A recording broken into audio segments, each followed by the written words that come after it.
श्री राधे राधे। आप सभी का स्वागत अपने यूट्यूब चैनल में।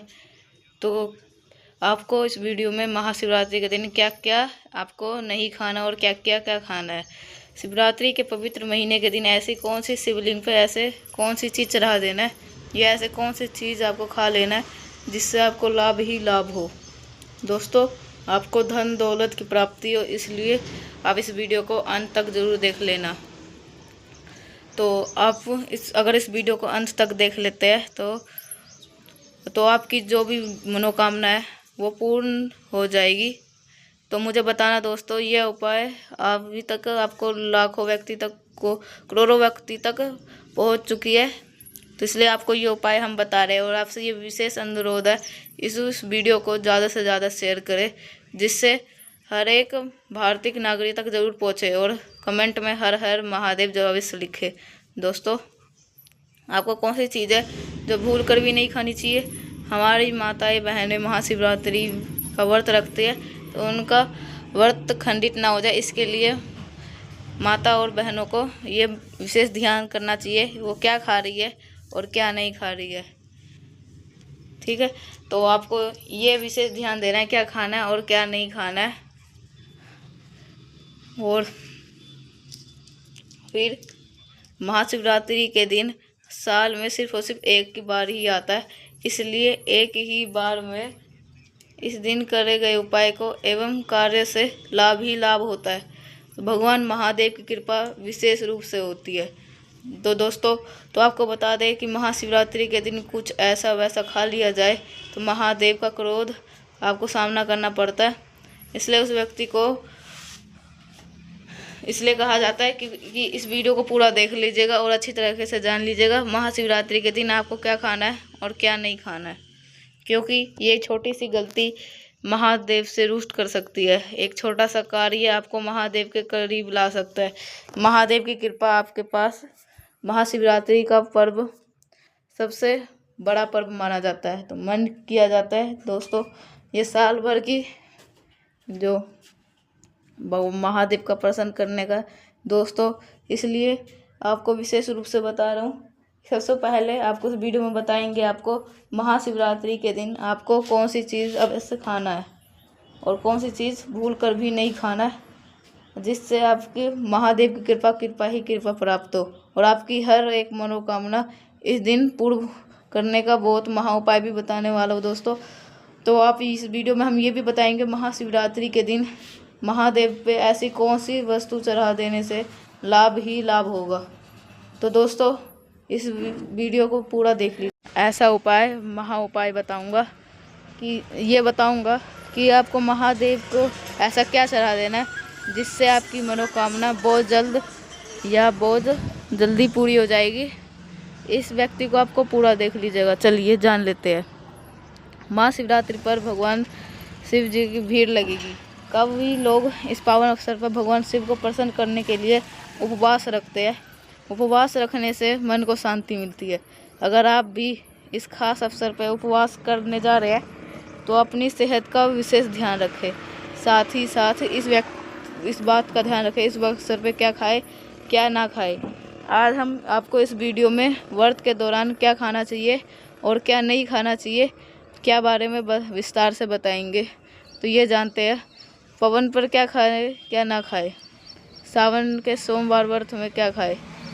दोस्तों, इस वीडियो के अंत में आपको ये भी बताऊंगा कि आप महादेव से ऐसे कौन सी चीज़ चढ़ा देते हैं जिससे आप भगवान महादेव आपसे जल्दी प्रसन्न हो तो मनोवांछित फल प्रदान करते हैं। तो शिवरात्रि के किसी दिन आप शिवलिंग पे ये चीज़ ज़रूर चढ़ा दीजिएगा। भक्तों बल कई उपवास में फलाहार को खास महत्व दिया गया। फलों के सेवन से व्रत में भक्तों की पूरी ऊर्जा और उन्हें कमजोरी भी महसूस नहीं होती। फलों से खाने से जरूरी पोषण तत्व की आपूर्ति होती है। बस एनर्जी का ही काम नहीं करती, स्वास्थ्य के भी कई फायदे पहुँचते हैं। तो आप व्रत में ऐसे संतरा केला खा सकते हैं। इन्हें खाने से आपका शरीर का हाइड्रेट रहेगा और पेट भी खाली महसूस नहीं होगा। सावन के दिन आप इन चीज़ों को ज़रूर सेवन करें। आपको भगवान महादेव की कृपा होगी आपके ऊपर और आपकी हर एक मनोकामना पूर्ण होगी। चलिए अब ये वस्तु जान लेते हैं। जो इस महाशिवरात्रि पर व्रत रखने वाले भक्ति फलों से बने हुए जूस का बंद भी कर सकते हैं। जूस पीने से उन्हें कमजोरी महसूस नहीं होगी और पूजा पाठ प्रति में उत्साह भी रहेगा। जूस आपको ऊर्जा भी प्रदान करेगा, जिससे आपकी पूर्ति रहेगी। जूस आपको हाइड्रेट रखने में महत्वपूर्ण भूमिका निभाएंगे। उपवास के दौरान आप नारियल का पानी या फ्रूट जूस पी सकते हैं क्योंकि दोस्तों इससे ज़्यादा बड़ा फ़ायदा ये है, ये हमारे शरीर में बहुत अच्छी तरह से ठंडक रखता है और हमें शीतलता प्राप्त करता है। तो पूरे दिन आपको इस वक्त में तो आपको ऐसा वस्तु करे। अगले वस्तु जान लेते हैं 3 कुत्तों का आधा। जैसे कि महाशिवरात्रि के उपवास का सख्त मनाही होती है, हालांकि आपको 2 कुत्ते का आटे का सेवन कर सकते हैं। आपको कुट्टू का आटे से पकौड़ी के साथ में व्रत वाली आलू की सब्ज़ी खा सकते। कुट्टू के आटे का आप साबूदाने का आटा और सिंघाड़े का आटे का भी इस्तेमाल कर सकते हैं। दोस्तों इस अवसर में खाना चाहिए क्योंकि महाशिवरात्रि का व्रत होता है, इसका हर कोई सेवन अवश्य करता है, तो आपको इसका सेवन अवश्य करना चाहिए। सब्जी को शुद्ध आहार समझा जाता है, इसलिए यही इस वक्त में भक्तों को प्रयुक्त आहार होता है। तो आपको खाने में आलू के साथ साथ कद्दू और अरबी की सब्ज़ी को शामिल कर सकते हैं। इन सब्जियों को बनाते वक्त सेंधा नमक का इस्तेमाल करें। 5 ड्राई फ्रूट। शिवरात्रि के में ऐसा भोजन ज़रूरी है जो आपके पेट को लंबे समय तक भरा रखे और आपको ना तो कमज़ोरी महसूस हो और ना ही ऊर्जा की कमी झेलनी पड़े। इस स्थिति से बचने के लिए ड्राई फ्रूट्स आपको मदद कर सकते हैं। ये आपको पेट के बल्कि ऊर्जा को भी प्रदान करेंगे। अधिक तलाव होना। शिवरात्रि के वक्त में आपको अधिक तव वक्त करना चाहिए। अगर आपको व्रत में तो आपको इससे पाचन की ज़रूरी ख़त्म हो सकती है, तो इसलिए आपको अवश्य, अगर आपको एसिडिटी की कमी है तो ऐसे गलती से व्रत में भी चीज़ों का सेवन ना करें। दोस्तों ऐसा आपको भूल कर भी नहीं करना चाहिए।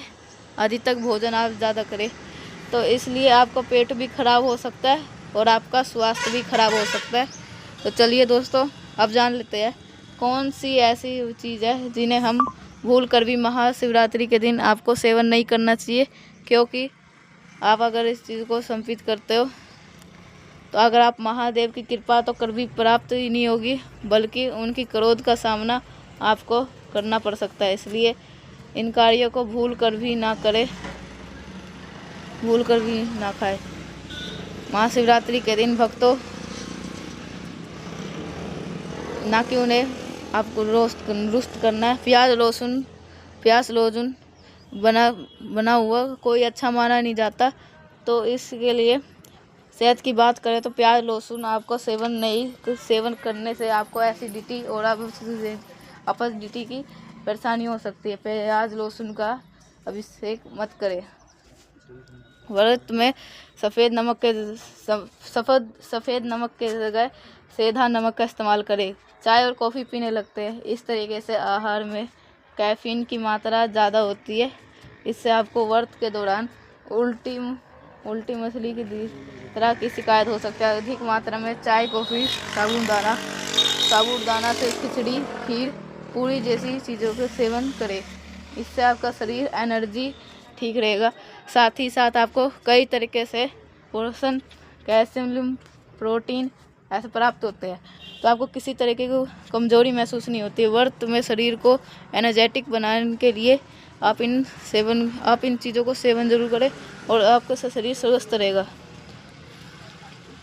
इस चीज़ से महाशिवरात्रि के शिवलिंग पे आखिर वो कौन सी चीज़ है जिन्हें आपको चढ़ाने से भगवान शिव जल्द प्रसन्न हो जाते हैं, मन चाहे वरदान मांग लेते हैं।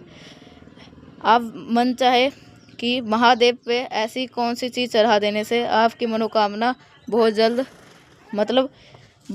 पूर्ण होगी और लाखों व्यक्ति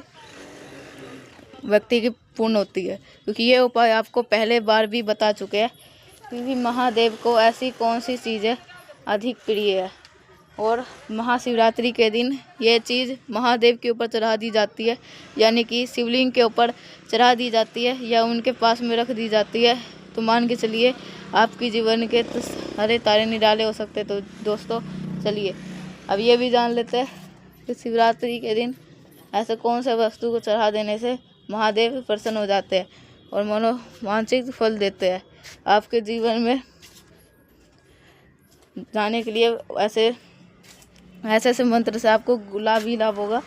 चलिए अब जान लेते हैं महादेव की दूसरी बातें। और जो यह महादेव के शिवरात्रि के दिन ऐसे एक पवित्र चीज़ है जिससे हम लाभ ही लाभ हो। भगवान शिव चीज़ के भस्म का उपयोग बहुत ज़्यादा शुभ माना जाता है। महाशिवरात्रि के दिन इन दिन विशेष इस शिवलिंग का जरूर चढ़ाना चाहिए धार्मिक अनुसार के,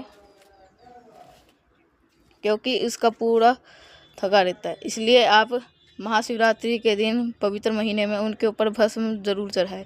जैसे दोस्तों आपको ये याद ही होगा महादेव शमशान में ही कई दिनों तक बैठे रहते हैं दोस्तों। तो महादेव का जो भस्म होते हैं यह सदाई प्यारी होती है।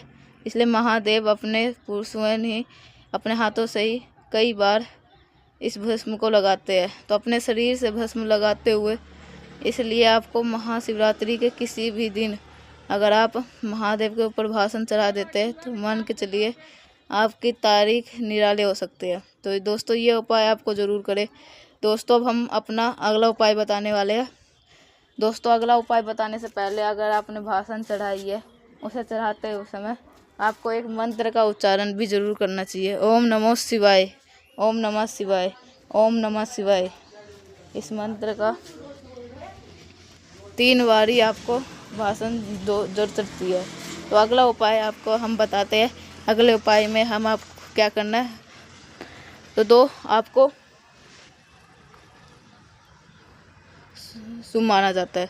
ज्योतिष के अनुसार माना जाता है कि वास्तु दोष भी दूर होते हैं तो घर के अंदर सुख शांति आती है। तो दोस्तों आपको ये याद ही होगा कि बेलपत्र एक बेलपत्र मात्रा नहीं है, ये हमारे महादेव, हमारे प्रिय महादेव की सबसे प्रिय माना जाता है। अगर आप शिवरात्रि के दिन बेलपत्र चढ़ा देते हैं तो महादेव के शिवलिंग पे चढ़ना पहले आपसे वह दोस्तों कुछ ऐसे विशेष बातें बताना चाहूँगा। बेलपत्र को चढ़ाते समय इस बात का अवश्य ही ध्यान रखें कि बेलपत्र काटा पीटा ना हो और बेलपत्र एकदम साफ़ होना चाहिए। इसलिए बेलपत्र को आप अपने से ज़रूर धो लें। इससे अच्छी तरह से साफ़ करने के बाद ही महादेव के शिवलिंग के ऊपर ज़रूर चढ़ाए। ऐसा माना जाता है कि बेलपत्र को चढ़ाते समय मानव के जो कठिनाई से जो समस्या है वो जल्दी से 1 से 2 दिन के अंदर इसका फल दिख जाता है। जिसके घर में बीमारी चलती है, जिसके घर में धन दौलत की कमी होती है, तो दोस्तों सावन के दिन ये उपाय किया जाता है। तो चलिए उसके मन ही खुशियाँ बनी रहती है। तो दोस्तों आगे जानकारी बताने से पहले तो आपसे एक छोटा सा अनुरोध करना चाहते हैं कि आप अपनी क्योंकि आपसे जो आपका जो भाग होता है वो हम बताएंगे। और अब जो आप हर हर महादेव कमेंट के अंदर महाशिवरात्रि लिख दीजिएगा और दोस्तों इस वीडियो को दबा करके शेयर करिए और जिससे हर एक भारतीय व्यक्ति का लाभ ही लाभ हो। और इस वीडियो को लाइक और चैनल को सब्सक्राइब जरूर अवश्य करें। चलिए जान लेते हैं आगे अनुसार कि भगवान शिव के आँख से निकले आंसू से निवृत्त रुद्राक्ष शुभ होता है। नेता है कि ऐसे जल्दी प्रसन्न होते हैं और भक्ति से अपनी विशेष कृपया बताते हैं। इसके दोस्त एक पुरानी कथा है। महादेव को आदर्श निकले थे, इससे प्रत्येक तो इसी ओर से एक प्यारी मानता है कि आप इस उपाय को करने से आपके आँखों में या कानों में या आपके चेहरे पर जो कोई भी आपके शरीर का कोई भी हिस्सा हाथ वे काम नहीं कर रहा है या बहुत दिनों से बीमारी से गुजर रहे हैं तो वो बीमारी आपके तुरंत ही ठीक हो जाती है। अगर महादेव के ऊपर छोटा सा टुकड़ा भी इस्तेमाल कर लेते हैं तो चलिए आपका जीवन बदल सकता है। दोस्तों इस उपाय को आप इसलिए अवश्य कर सकते हैं आपको लाभ ही लाभ होगा। चलिए, आपको 4 दूत धार्मिक मान्यताओं के अनुसार समुद्र मंथन में निकले विष को पीने के बाद में तो नीलकंठेश्वर महादेव पड़ा था। तो अब मिलते हैं नेक्स्ट पैसा, तब तक के लिए श्री राधे राधे।